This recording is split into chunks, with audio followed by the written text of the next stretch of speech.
back to Northwest City Politics in the Know with Juanita. We're glad that you're watching our show again this evening. We're very glad that there are people like you out there that are interested in the issues that are happening in the 9 communities in Northwest Television's viewing area. It's important for good government to have citizens that are informed and active, working along with city councils and with city staffs to make our cities the good places to live that they are. So we're glad that you're interested. If you haven't watched our show before, each week we'll have someone on from one of the 9 cities telling about what the current issues are and what's happening there, what you should tune into. And then also we'll encourage you to get more involved in your city. From time to time we'll have some other types of programs, but groups that interact with all of our cities. Now we're into September and we're into election season, so the important thing happening in our cities is that there are city elections going on in 8 of our 9 cities.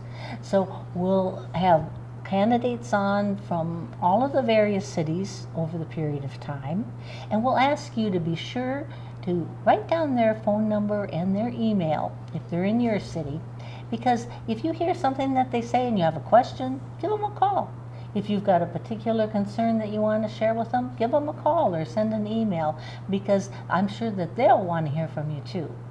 So tonight, we're very happy to have as guests, we have Steve Schmidt, who's from Brooklyn Park, running for the City Council, and Donald Jackson, who's from Osseo, running for his City Council. So we're glad to have both of you with us.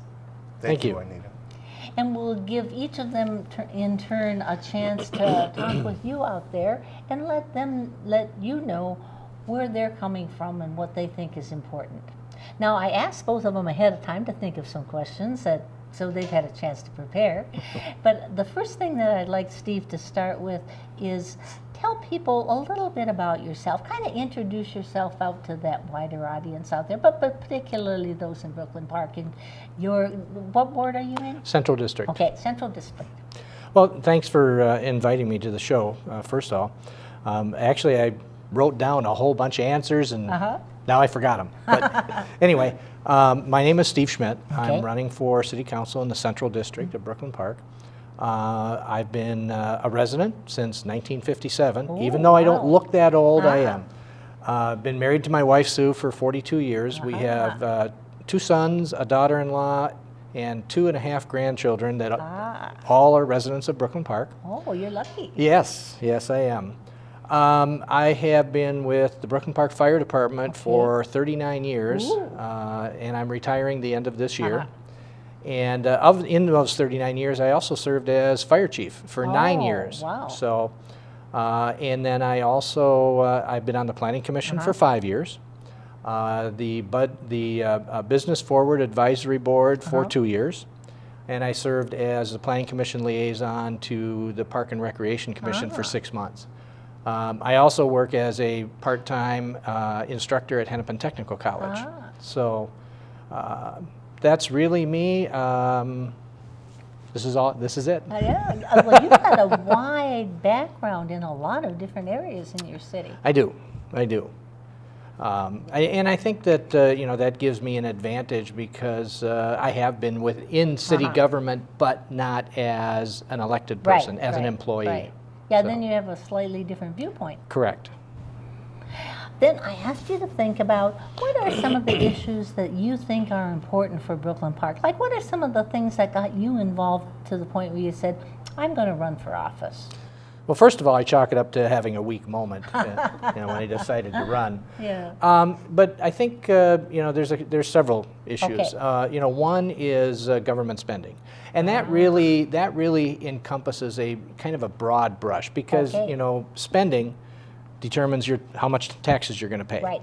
Right. Spending determines what departments are going to get what money. Spending determines what programs you're going to operate, and spending determines whether you're going to be able to assist either groups of people, groups of residents with some issue that they need to deal with, and bringing in commercial development and residential development. So spending needs to be controlled. Okay. And I think the other ones are, obviously it's going to be the LRT is really coming towards the forefront. And Brooklyn Park is a extremely diverse community. Okay. That's created opportunities. Oh, yeah. But it's also created problems. And so we need to be cognizant and make sure that we're creating more good stuff rather than the bad stuff. Right. So. Now, if we'll back up to the issues that you're concerned about, with spending, what are some of the ideas that you'd like to see, or things that you've seen that you thought, oh, we shouldn't go that way? You know, kind of fill it out a little bit. Sure. Give us a little.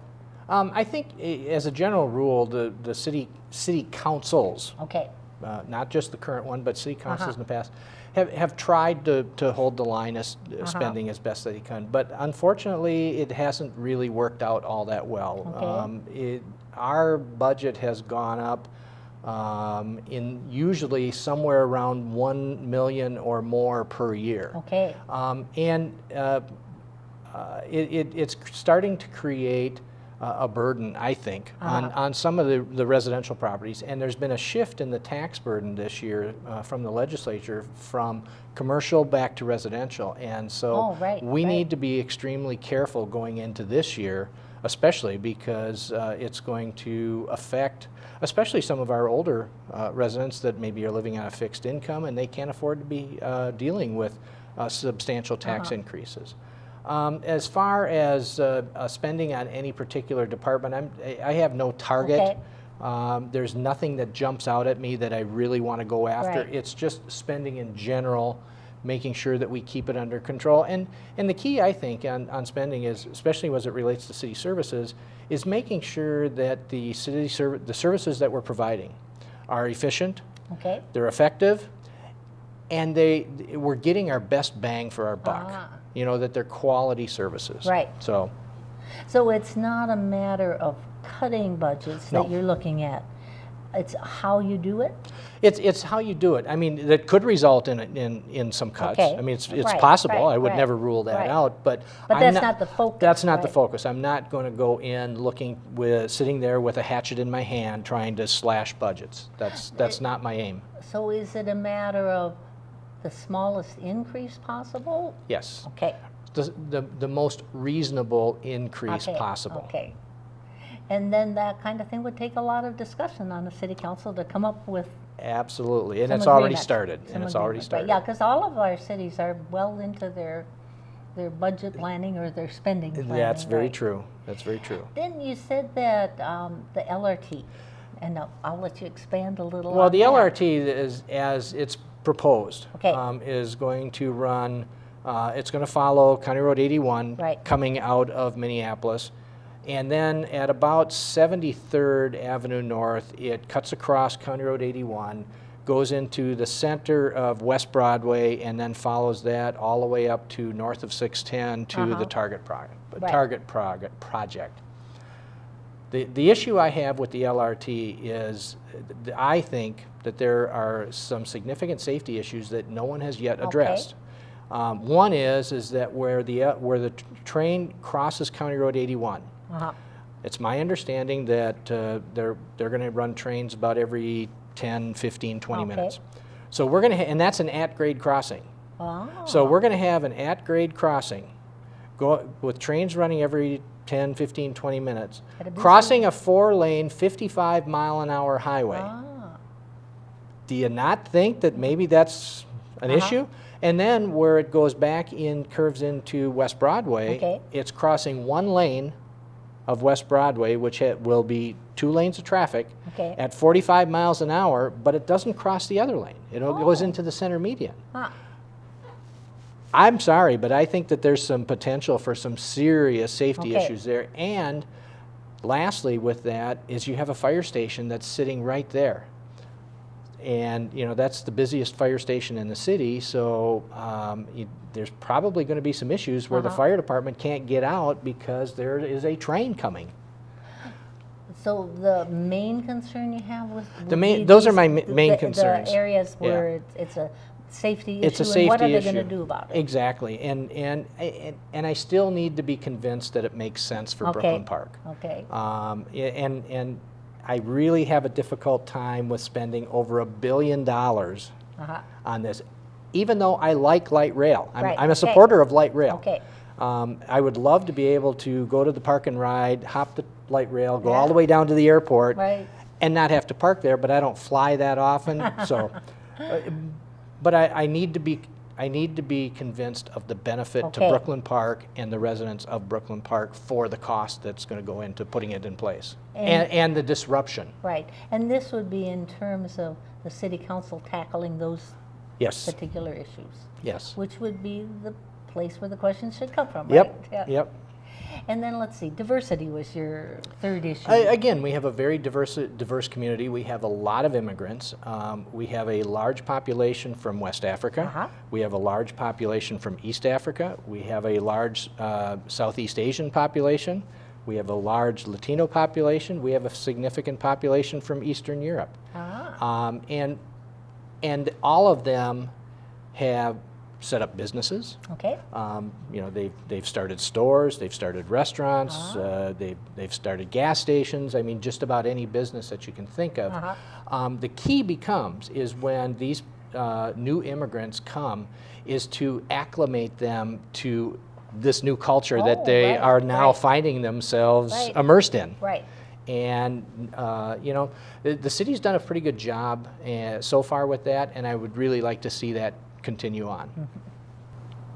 Now, I want to give you some time to tell the people out in Brooklyn Park in the Central District, right? Right. Why should they vote for you when they go into the voting booth? Well, that's a good question. I won't make any promises that I cannot keep. So I'm not going to tell you that I'm going to lower your taxes. Because I can't promise that, because I'm only one vote out of 7.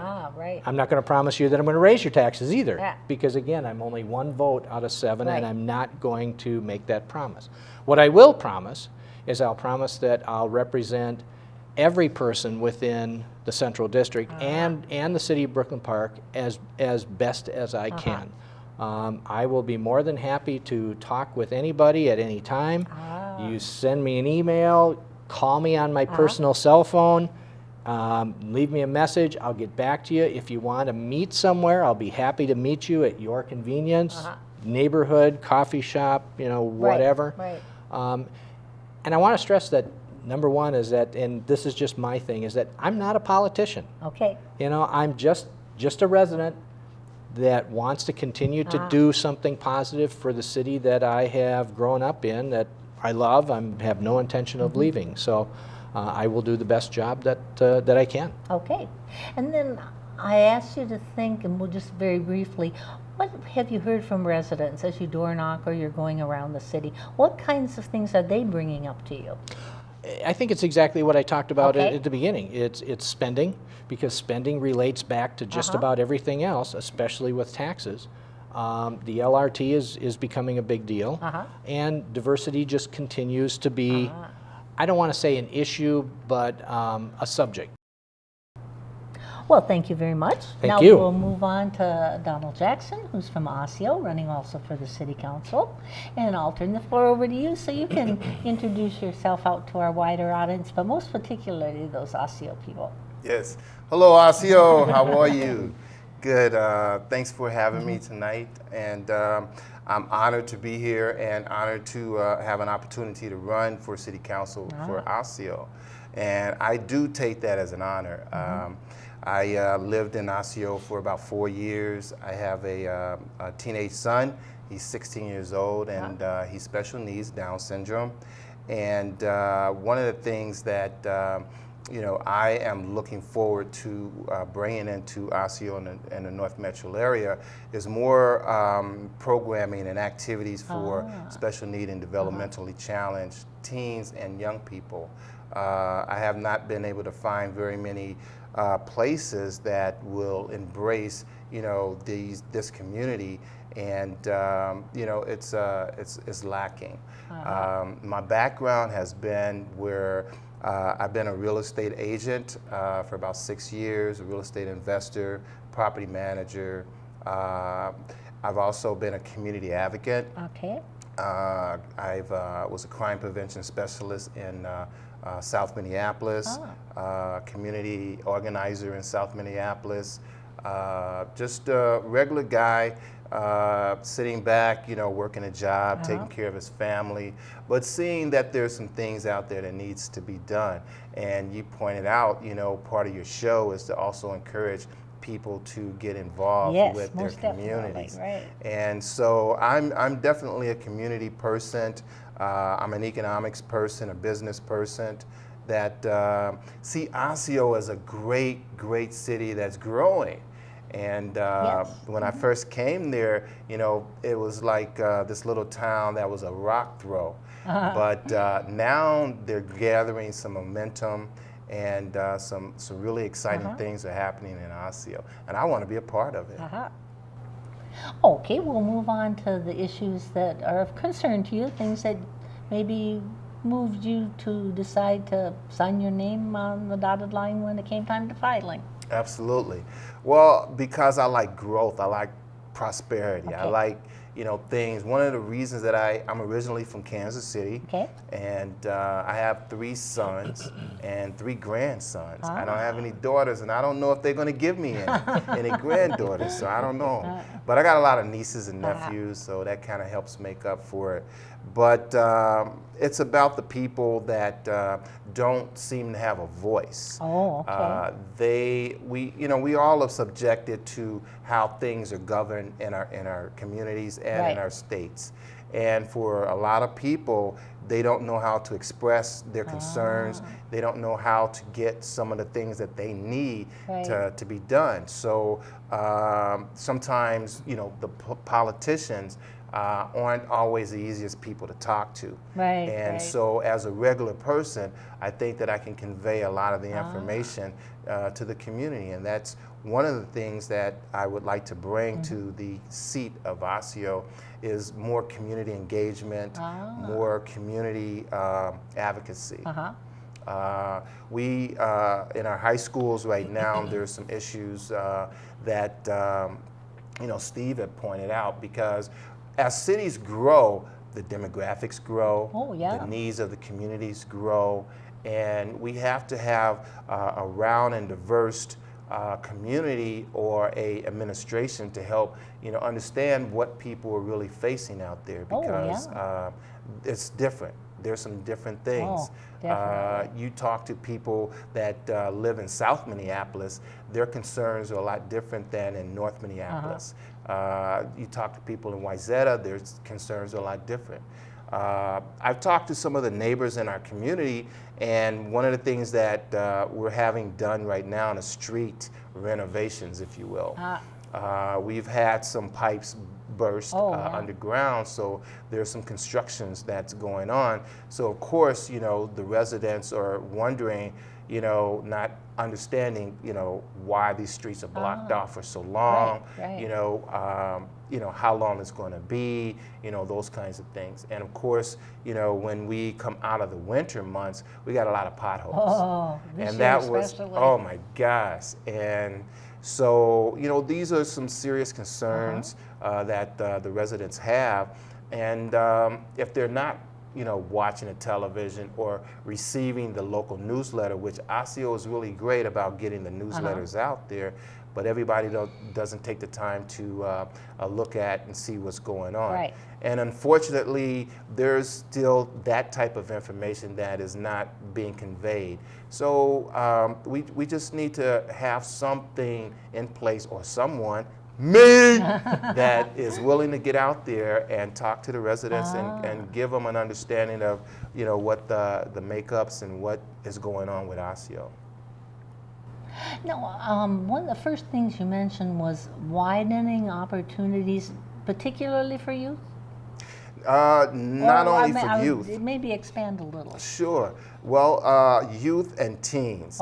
We have part of our demographics, about, I'm not going to use any numbers, but we have a number of youth that live in our cities that don't have a lot of activities to do. So they're kind of driven out of the neighborhood to find other activities to engage in. So then when we talk about the youth that are special needs or developmentally challenged, they are very limited to where they can go. Right now we have the Maple Grove Teen Center, we have the Brooklyn Park Community Center, and between those two areas, that's pretty much it. And then we have the parks, which Osseo is doing a renovation in one of their parks that's coming up to meet some of those needs for those teens, because right now, you know, if you're 15, 16 years old, swings don't quite appeal to you, you know, anymore. Probably not. So that's part of the change that's taking place. We have a new development, housing development that's about to open, and we're taking residents, and I believe there's over 100 plus units there. So there's more residents coming in Osseo. Oh, sure. Are there any particular things that you'd like to see happen to bring growth, or you just want to explore that issue with the council?